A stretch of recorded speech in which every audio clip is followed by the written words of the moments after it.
Dear students, Assalamu alaikum. Today the topic of micro is angel curve. Here we will focus on the overview of angel curve, role of income consumption curve in deriving angel curve, types of goods in which angel curve may be derived, and lastly graphical representation of various types of angel curve. Angel curve. The concept of angel curve was presented by German statistician Ernst Angel. Angel curve are the locus of all points representing the quantity demanded of the goods at various level of income when prices and preferences are held constant. As concerned to the role of income consumption curve in angel curve, the angel curve of an individual consumer can be obtained from his income consumption curve. What is income consumption curve? Income consumption curve is the locus of all equilibrium points of consumption bundle X and Y chosen at each level of income. Basically, income consumption curve shows the trend of consumer.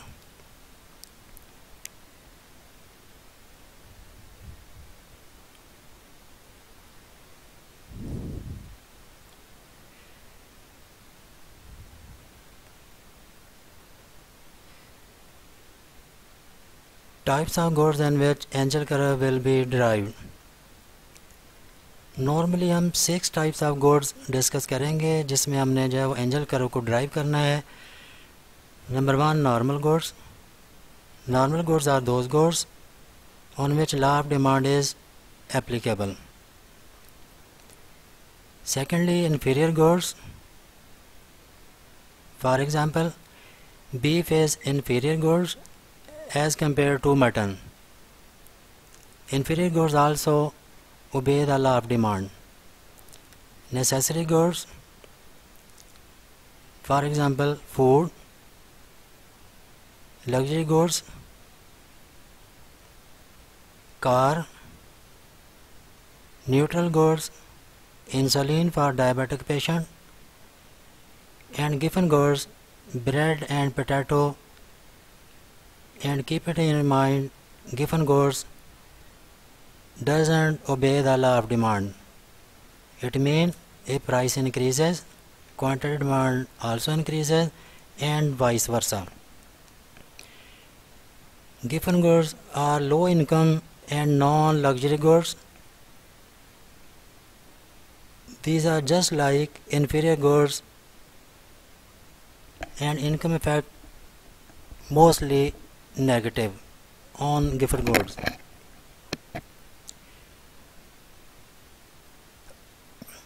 अब हम इनको ज़रा understand करते हैं कि given goods is a low income non luxury product for which demand increases as price increases and vice versa.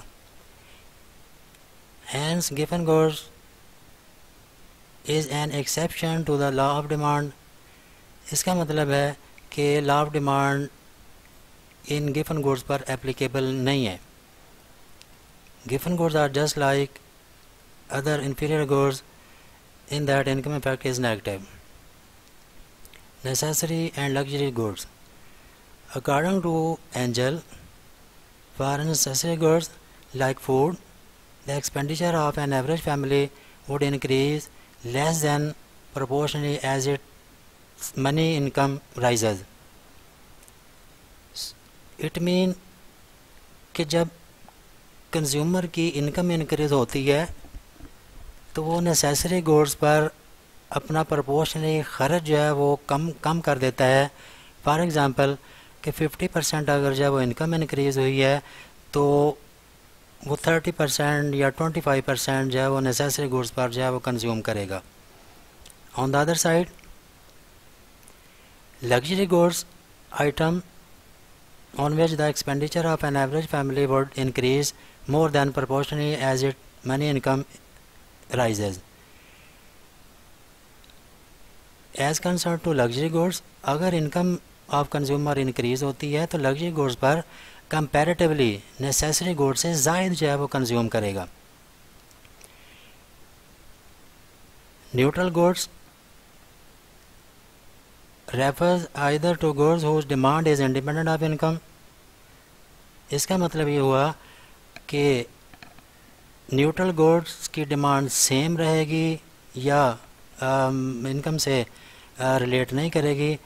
Income कम हो या ज़्यादा हो, न्यूट्रल गुड्स की डिमांड हमारी जो सेम रहेगी और परफेक्टली इन इलास्टिक डिमांड जो हमारी होगी. न्यूट्रल गुड्स हैं कौन सी? For example insulin that is necessary for diabetic patient. अब अगर उसकी इनकम जो है वो इंक्रीज़ होती है या डिक्रीज़ होती है, उसको अपनी डोज एज़ पर प्रिस्क्रिप्शन जो है वो लेनी ही लेनी है. वो जितने यूनिट भी इस्तेमाल करता है वो उसको जब हर हालत में जब करने पड़ेंगे. अब हम आते हैं derivation of Engel curve under normal goods. ये देखें कि जैसे मैंने पहले ही ये बताया कि इनकम कंजम्पशन कर्व का मेन रोल है इस पर to drive the Engel curve. अगर हम इस पर देखें कि ये हमारा सिंपल जो है वो बजट लाइन है that shows the income of 100 rupees. Income consumption curve first, budget line second that shows the income of 200. Income indifference curve second, budget line third shows the income of 300 and indifference curve 3. E1, E2, E3. By joining all the successive equilibrium points, we can get income consumption curve. But here in income consumption curve, on both axes, on x-axis and y-axis, we are measuring good y and good x. इसका मतलब कि income consumption curve में हम दोनों access पर goods को जो है वो मेजर कर रहे हैं. वाइल हमें चाहिए एंजल कर्व. एंजल कर्व जैसा कि बाय डेफिनेशन ये है कि that shows the combination of quantity demanded and income, various level of income. अब यहाँ हम जस्ट गुड एक्स के लिए एंजल कर्व ड्राइव कर रहे हैं वाइल गुड्स आर नॉर्मल. सो हम देखें कि यही जो इनकम थी वो हमने बाई एक्सिस पर जो है वो शिफ्ट की है 100, 200, 300. और इस पर एक्स गुड की डिमांड कितनी जो है वो कर रहा था कंज्यूमर 20, 30, 40, 20, 30, 40. जब हमने इन पॉइंट को जो है वो ज्वाइन किया है तो हमें ए बी सी ये तीन हमें जो है वो पॉइंट मिले हैं जिनमें से गुजरता वक़्त ये हमने एंजल कर्व ड्रा किया है और ये है for normal goods. It mean कि for normal goods Engel curve has positive slope. Next Engel curve, derivation of Engel curve for luxury goods. Again on the same pattern by obtaining income consumption curve. On various level of income 100, 200, 300, 400, we are getting the quantity of X 20, 25, 35, 50. At x-axis here we are measuring income, while on the other side on x-axis we are measuring quantity of goods demanded, and by joining A, B, C, D we are obtaining the angel curve. अब इसमें एक जैसे कि अभी मैंने बताया कि as concern to luxury goods, as income increases of the consumer spend his more income on luxury goods. Here X is luxury goods. अब देखें कि जो उसकी इनकम इंक्रीज़ करती है 5 यूनिट इंक्रीज़ करता है, 10 यूनिट इंक्रीज़ कर रहा है और उसके बाद 50 यूनिट जो है वो इंक्रीज़ कर दिए हैं. Next derivation of Engel curve for necessary goods. Necessary goods for example foods. On the same pattern income if income increases of the consumer, income increases from 100, 200, 300, 400, we are shifting income on y-axis now for driving angel curve. Consumer getting 20, 30, 34, 36 unit. By joining all the equilibrium point A, B, C, D, we are getting angel curve for necessary goods. That shows if income increases, quantity demand also increase, but proportionally less than the increase in income.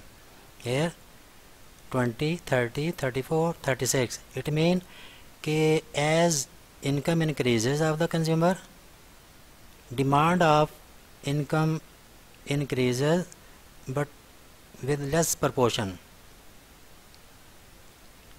Next, derivation of angel curve for given goods and inferior goods. ख्याल के रखिएगा कि given goods और inferior goods almost जब same concept हैं. Given goods which is not obey the law of demand while inferior goods obeying the law of demand. But हमें एक concern इस बात से नहीं है कि लॉ ऑफ डिमांड एप्लीकेबल है या नहीं है. हमारा कंसर्न एंजल कर्व में ये है कि हमने देखना है कि as income increases, if good is given और इन्फीरियर, देन एंजल कर्व उसका जो है वो कंजम्पशन पैटर्न क्या शो करता है. तो as concern to given goods and inferior goods, as income increases from 100 to 200, you can see equilibrium point now E1 to E2. it mean कि quantity of X decrease कर गई है to quantity of X2. इसका मतलब हम अगर shift करें income को 100, 200, 300, तो आप देख सकते हैं कि 100 पर अगर उसकी डिमांड अब X गुड 40 थी तो 200 पर अब हो गई है 35. इट मीन के ड्यू टू द गिवन और इन्फीरियर गुड्स उसकी डिमांड कम हो गई है. और उसके बाद जब इनकम उसकी 300 होती है तो डिमांड उसकी देखें कि 30 रह गई है. इसका मतलब कि ए बी सी ऑल दो ये अपवर्ड कर्व शो होता है, बट हमें ये शो कर रहा है कि as income increases quantity demand of X decreases, while if income decreases quantity of x good will increases. ये हमारा गिवन गुड्स से ब्रेड है या पोटैटो है उसके साथ भी यही कंज्यूमर जो है वो मेंटेन करेगा. और इन्फीरियर गुड्स जैसे कि मैंने बताया कि beef is inferior goods as compare to matar, कि अब हम जो है वो गुंजाइश निकालते हैं फिर कि अगर हमारी इनकम कम होती है तो हम फिर इधर जाते हैं, अदरवाइज़ इनकम हमारी इंक्रीज़ करेगी तो हम गिवन और इन्फीरियर गुड्स से अवॉइड करते हैं.